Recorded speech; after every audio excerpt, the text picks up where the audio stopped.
Drejt për drejt jemi rikthyer në studio, jemi tani në hapësirën e ekspertit, kam derin dhe kënaqësinë të kem studio zotin Kujtim Hoxha, ekspert pensionesh dhe jo vetëm. Zoti Hoxha, përshëndetje, faleminderit për kohën tënde. Kemi shumë për të diskutuar sot, por e nisim me një merak që kishe për gjithë qytetarët të cilët janë proces gjyqësor për njohjen e viteve të punës para 94-s, duke qenë se kemi ligjin që ka hyrë në fuqi pavarësisht zbatueshmërisë së tij për njohjen automatike të viteve të punës para 94-s pa proces gjyqësor dhe në këtë mënyrë edhe anulimin e gjyqeve për personat që janë në proces për njohjen e këtyre viteve. Çfarë duhet bëjnë, sepse po më thoshe që ka raste specifike tani?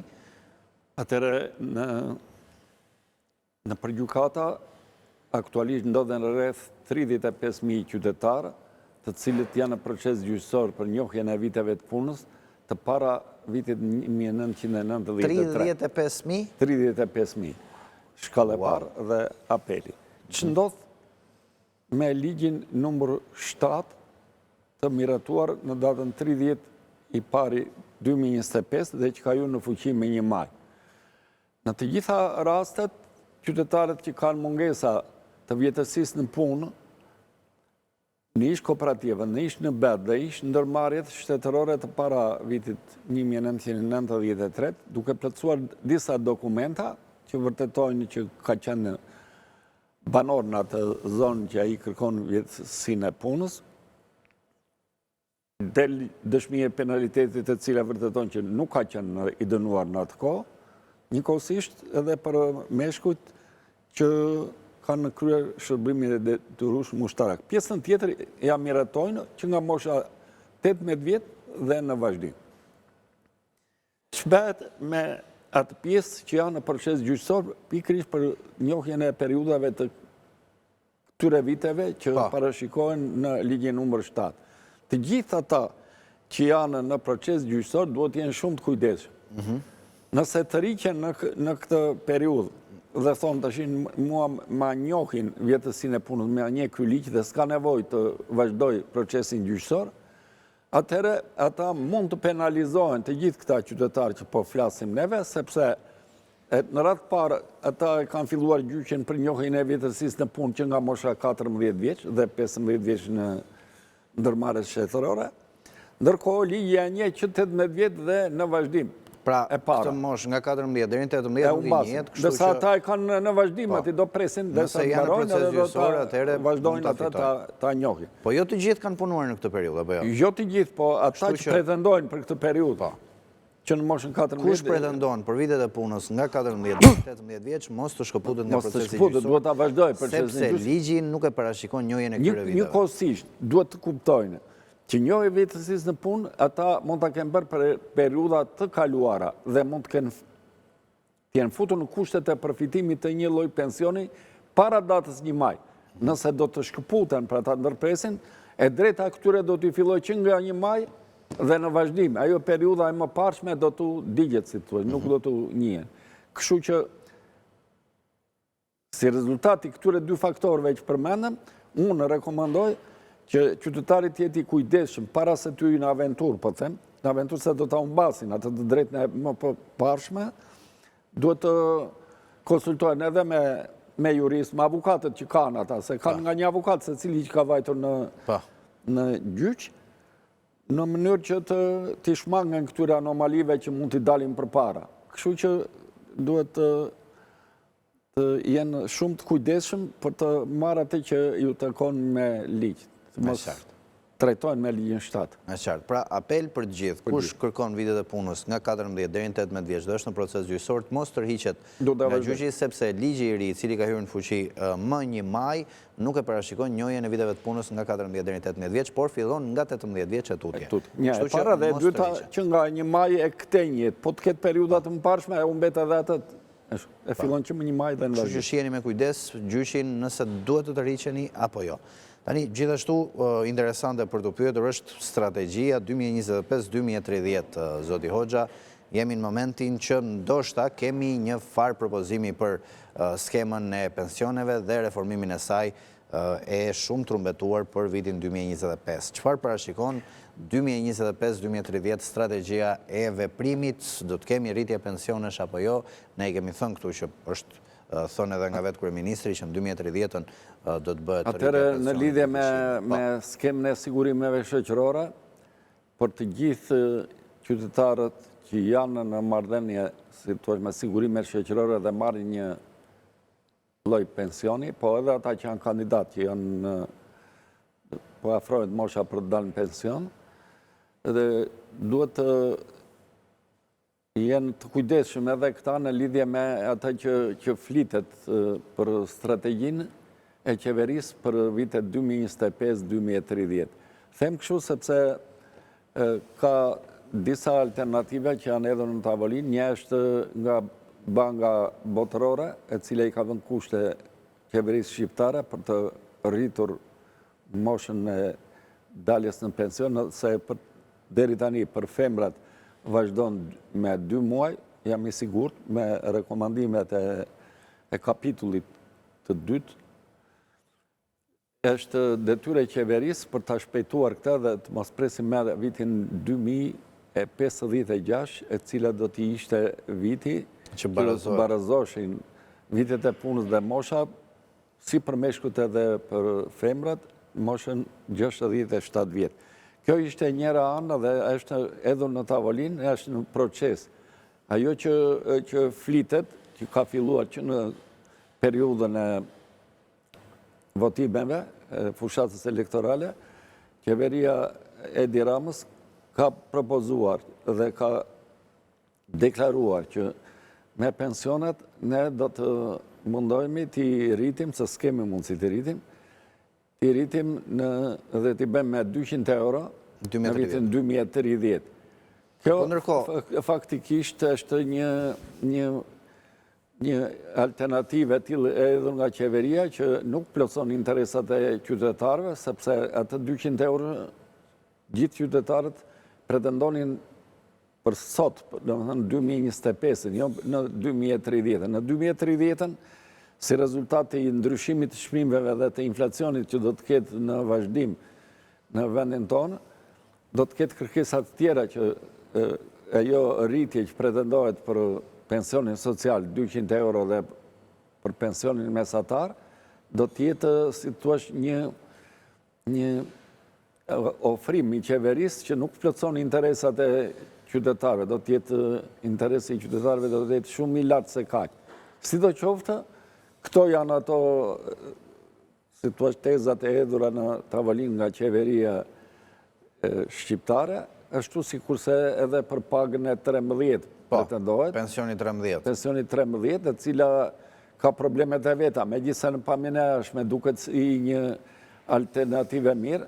Është alternativë për qytetarët. Shton ato të ardhurat e qytetarëve, por nuk flitet nga asnjë specialist ose nga niveli lartë i qeverisë, ministër ose kryeministër, mandej ose edhe drejtor të përgjithshëm që të thonë, për shembull, se si do të jetë pensioni 13.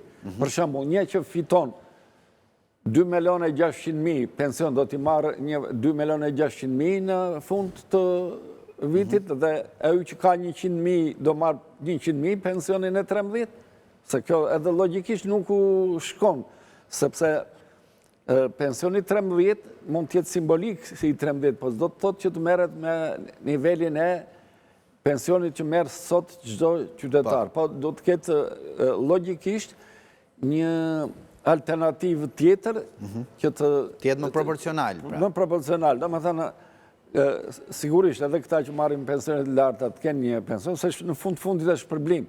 Nuk ka të bëjë me kontributet. Atëherë duhet të rëndohet edhe të riqet vëmendja që pensionet më të ulta të kenë atë rritjen më të ose përfitimin më të madh. Pra të jetë shkallëzuar, sepse kështu edhe në tavolinë vetëm se do të merret paga e 13 dhe nëse zbatohet sipas kësaj që thash, që ajo që sipas pensioneve që marrin do të jetë e gabuar. Plani gjithashtu e thot zoti Hoxha, se po e lexoj këtu, që të kemi dhe rritje të pensionit mesatar. Pra, rritja e pensionit mesatar vjen 115 euro që jemi diçka me pensionin rural mesatar dhe pensionin mesatar urban 188 euro sa është. Të kemi kushtet e 165 euro dhe 276 euro. Atëre, për ta shpjeguar, se këto në fakt më te për mua, më bëjmë për shtypje dhe japin atë idenë që është më te për një propagandë se sa një realitet. Pse? Po e shpjegoj. Pensionet minimale sot që janë në kufirin e 120 persona që marrin 100 euro, dhe kjo e bën 120.000? 120.000 vete marrin, që marrin në kufirin e 100 euro. Kjo e bën që pensioni mesatar të ullet sot. Dhe ata që marrin pension mbi pensionin mesatar janë ata që kanë dalë kryesisht në këto vitet e fundit. Si rezultate dhe i kontributeve që kanë dhenë ata, po si do që tjetë, këta 120.000 janë kryesisht ata që vazhdojnë të marrin pension dhe ka dalë që në vitin 1993, 94, 95 dhe me gjithë indeksimet që kanë patur për shkak të punës që kanë kryer në kooperativë ose sri të vetë punësuar, një pjesë nga këta edhe nga ta që s'kan plotësuar vitet e nevojshme për të dalë në pension, po i kanë vitet e pjesme, i kanë të mangëta, del një pension minimal që sot është 100 euro. Por me kalimin e kohës, këta nuk do bëhen nga 200 vjetë që të rritet pensioni mesatar. Ligjërisht dhe faktikisht në Shqipëri gëzimi një pensioni mesatar është nga 14 deri në 16 vjetë. Ka që e gëzon një shqiptar pensioni mesatarisht? Po, ka që e gëzon. 14 deri në 16 vjetë? 16 vjetë, mesatarisht. Dhe këta e kanë më tepër femrat, që e gëzojnë më shumë. Pse e gëzojnë femrat? Sepse e kanë marrë në një periudhë më të hershme. Me formulin që është, ato dalin në pension më përpara. Po edhe për shkak të jetesë, femrat zakonisht jetojnë më gjatë. Pra, duke ushuar ky brezi që ka mesatare më të ullë, do dalë mesatare më lartë, atë si kur mos e rritin pensionet. Është logike kjo, sepse vjenë duke rritur në vazhdim. Por, këtu duhet kjetë parasysh që gjithmonë duhet të plotësohet kërkesa e qytetarëve që janë në pension. Pra, indeksimi i pensioneve të shkoj paralelisht me inflacionin, të mos ketë shumë transparent. Nuk ka transparent akoma nga Instituti Statistikave, nuk ka dalë raporti vjetor. Pse? Është kriminale, sepse ti fshej një krim. Nëse ndot një krim diku, dhe vërtetohet që ti ke parë dhe se ke deklaruar dënohesh me ligjë. Këta e kanë detyrë ti i deklarojnë atje për të bërë analiza dhe pikrish për të treguar të vërtetën e këtyre që idhen sot në tavolinë se çdo bëhet me pensionet. Pa i patur këto statistika, thjesht është një mjegullnaje që ekziston në të gjithë qarqet në Shqipëri që merren me punën e pensioneve, pa u bazuar në shifra, japin alternativa që për mendimin tim është e gabuar. Pa patur realitetin, nuk mund t'i japi se si do ndryshoj kjo gjendje. Pra, në këtë këndvështrim, e kam thënë në disa ere, e them prap, Instituti i Sigurimeve Shoqërore dhe i Stati duhet t'i publikojnë raportet vjetore që të flasim me shifra dhe me këmbë në tokë, të mos flasim kot. Kjo është ideja që unë kam në lidhje me atë perspektivën dhe alternativën e qeverisë për vitet 2025-2030. Bëj këta njerë, tregoj transparente, me shifrat, me qoftë negative, qoftë pozitive, që ato që i ke pozitive t'i vazhdoj, po ti ke ca detyra nga banka botërore të cilat duhet t'i regulosh. Cilat janë ato? Që në mënyrë indirekte, jo të drejt për drejta, banka botërore i ka thënë dhe i njojnë. Thot, formalizoj ekonomin, se ke shumë ekonomi informale, pra nuk i ke qytetarët të deklaruar dhe të pagojnë të gjithë sigurime shoqërore, dhe atë që varet nga qeveria edhe pagën minimale. Duke të shikuar alternativa dhe të tjera, dhe për unë kam mendimin tim i ka ardhur koha pavarësisht nga problemet dhe nga këto që thuhet, te që edhe tavanin, duke paguar në kufirin që e pagës reale që paguan që nga një qytetar, edhe deri në maja më të larta që është presidenti, si pas shkallëve që kanë kryeministri, ministrat me radhë. Kjo do të bëj plotësimin e asaj grope dhe mbulimin e deficitit që ekziston sot. President një është, kryeministri Jo, një po është. kështu, e di pse merret ashtu. Merret se referencë për përcaktimin e pagave merret presidenti. Pastaj vin duke u zvogluar ku në nivelin e dytë merret avukati popullit me kryeministrin, pastaj fillojnë në ministrat, deputetët dhe merret është si pema e përcaktimit dhe merret si ashtu, jo thjesht për të zënë në gojë neve si president. Një është si president, po kështu ndërtojnë pagat. Vit për vit, me zbatimin e buxhetit, ndërtojnë kjo skemë. Dhe nuk ka kuptim se nuk bëhet fjalë vetëm për këta. Bëhet fjalë që në Shqipëri rreth 40.000 qytetarë marrin pagë mbi 176.416, që është paga më e lartë mbi të cilën llogaritet kontributi. Këto ti i përjashton, siç përjashtohen njëkohësisht edhe ata që janë në 40.000 lekë. 40.000 lekë ai merr 50-60.000 lekë e deklaron 40.000. Pra duke i plotësuar këto, duke rregulluar sa ti ke 11 vjet që po zbaton në ligjin 104/2014, ka gjithë këto defekte. Pretendojnë shumë specialistë që ka dhënë edhe efektet e saj edhe në kufirin duke hequr tavanin në pensionet, i ka krijuar mundësitë që ka dhënë një efekt pozitiv në të ardhur dhe i qytetarëve. Kjo, megjithëse përmendet, unë e them me përgjegjësi dhe dal kush të argumentoj dhe të thotë, a është vërtet që është mbi bazën e të ardhurave kjo paga, ky pension me 800.000 lekë, kur për periudhën para 93-shit nuk ka asnjë histori kontributive asnjë në Shqipëri. S'ka referencë. S'ka referencë. Nuk e referencë. S'ka, kështu që nuk është e drejta, jo? Kjo formuli takonte së ardhmes, po me futjen në skemë të saj, e gjithë shoqëria është ndarë në dy pjesë.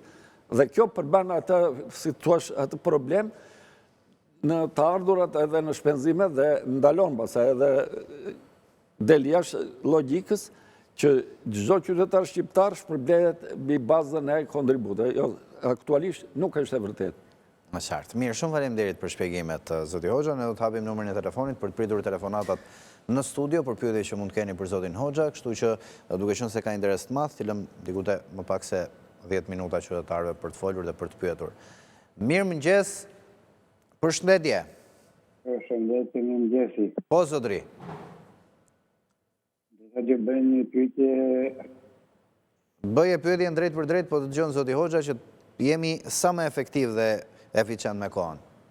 Po. Jepi. Unë jam një ish kooperativist. Ish kooperativist, po? Po. Kam punuar 15 vjet në kooperativë. Kam derdhur 13 vjet sigurinë shoqërore. Vullnetare? Sigurim bun. Patjetër. Okej, po? Edhe desha të di, Po? ka dalë pensioni 11.000 lekë. I ka dalë pensioni 11.000 lekë, thot. 11.000 lekë, ka që letë dikush sot 110, unë i tham 11.000, ka që letë. Tani, sa vite më kanë humbur mu, edhe sa siguracione më kanë humbur mu. Sa vite punë i kanë humbur që i ka dalë kaq pak pensioni? Tani, ai person që di të vërtetën se sa vite janë humbur, duke deklaruar që ka 15 vjet punë në ish kooperativë dhe një pjesë të vjetësisë në punë si i vetë punësuar bujk privat, ai bën llogarinë vetë se sa nëse i ka numër dhe ai e di cilat vite i ka numër ose nuk i ka në njohur, atëre pyeta shtërët ndryshe. Për këto vite që nuk mi kanë njojtur dhe arsyet pse si kanë njojtur këto, mund t'i kërkoj nëpërmjet kërkesës që bëhet për rishqyrtim në Drejtorinë Rajonale të Sigurimeve Shoqërore ku ka vend banimin qytetari. Dhe ata, nëse ka vite të papërfshira në këto që i kanë llogaritur, se faktikisht me kaq vit ky pensioni i del. Afërsisht... Kaq del afërsisht me... Afërsisht, me kaq sa thaj. I thonë 28 vite punë. 28 vite, sepse... 28 vite në 110.000 lekë? Pjesën më të madhe të vitës punë ka në kooperativë dhe unë e kam ngritur edhe herë të tjera. Vitet e punës në kooperativë, në mënyrë të padrejtë, legjislacioni parashikon dhe i nje me një vlerë gjysmën e vlerës që ka një ish antar i ndërmarrjeve bujqësore. Pra të njëjtën punë bënin në kooperativë, të njëjtën punë në ndërmarrje, prefekt llogaritjes pensionit, pra është paga referuese që them unë që është gabim. Deri në 280 ditë pune i ziret një vit pune e qytetarit, kur bën ose ka realizuar ditë pune më shumë se 280, nuk ja quan atë. Ky është kontributi që ka dhënë ajo dhe se një. Pra, është e padrejtë. Megjithatë, sot kështu funksionon kjo për shkak të mungesave ligjore që ka legjislacioni i sigurimeve shoqërore në trajtimin e punëve në kooperativë dhe në si të vetë punësuar, rreth një... Gjithsesi, zotëria ta bëjë një herë kërkesën. Ta bëjë kërkesën nuk unë mbet gjatje, për ta sqaruar se dhe informacionin, pyetjen që na e bëri, nuk na e bëri të plot. Të na thoshte moshën sa ka, për të nxjerrë Besoj se tani të afër do të dalë. Po do të dalë këto 2-3 vjet e fundit, si ashtu, po për të qenë më i saktë, sepse çdo vit bëhet indeksimi i pagave për ata që dalin rishtas në pension, dhe futja e koeficientëve të ri ndikon për mirë në rastin e atyre që futen për herë të parë në skemin e sigurimeve shoqërore para që aplikojnë për pension pleqërie. E qartë. Mirëmëngjes, përshëndetje telefonata. Përshëndetje. Kam respekt për ta, kam një kërkesë, jam nga kooperativa bujqësore të Pajane Kukësit. Po?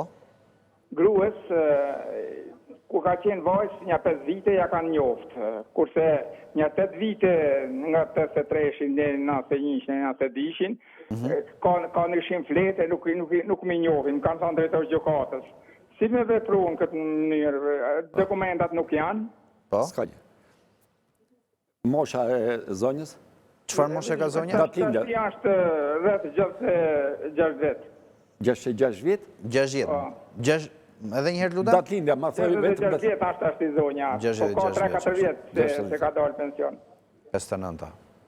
Atëre rasti është, për mua është rast që përsëritet vazhdimisht, edhe në ditët e përditshme mua më vinë qytetar të këtyre profileve. Në rastin konkret vërtetohet që në kohën e vajzërisë janë njëjtur 5 vjet punë, dhe periudha nga 83-shin deri në korrik të 91-shin mund t'i njohë, që në periudha që ka punuar në kooperativë bujqësore, këto në rastin se nuk i është lidhur asnjë lloj pensioni, në këto kushte janë që s'ka fituar asnjë lloj pensioni zonja, sepse janë goxha vite këtu, janë gati 8 vjet, në periudhë që nuk janë njohur, duhet të ketë edhe një pjesë tjetër, ajo e diku i ka patur, që fitoj 15 vjet, se me kaq nuk plotson 15 vjet, me kaq vjet sa deklarovi qytetari. Por këto, nga 83 dhe në 91-shin, duke paraqitur certifikatën e martesës, një dëshmi penaliteti, vërtetim të gjendjes civile, familjare, që ka qenë më datën 31 i 7/1991, me vendbanim. Me vendbanimin e vetë atje, i linte drejta që kjo periudhë t'i njihet me ligjin numër 7 të datës 30 i pari 2025. Pra i njihet kjo vjetësi pune duke plotësuar këto. Pra duke bërë një kërkesë në sigurimet shoqërore dhe duke plotësuar këto dokumente që të thash, jam i sigurt që sigurimet shoqërore të drejtorisë rajonale ku banon qytetarja do t'i lidhin pensionin sigurisht, ai do t'jetë një pension minimal e barabartë me pensionin social që është 9.710. E qartë. Mirë, faleminderit zoti Hoxha për përgjigjen. Nuk e di nëse kemi kohë të presim në një tjetër telefonat. Mirëmëngjes, përshëndetje. Përshëndetje. Po zotëri, kemi pak kohë, lutem shkurtimisht pyetjen. Jam një qytetar nga Divrë. Po. Kam dalë pension në 2018. Po. Dhe nuk më e njoh 5 vite punë, me 36 vite e një muaj kam dalë pension. Ke dalë me 36 vite e një muaj, nuk t'ja njohur 5 vite. 5 vite, 21 vite punë kam. Po. Kam bërë 23 vjetë figuracione. Në çfarë periudhe nuk të njihet? Çfarë periudhe është ky 5 vjeçari? 7 vajta, 75, 9 vajta, 79. 75-79.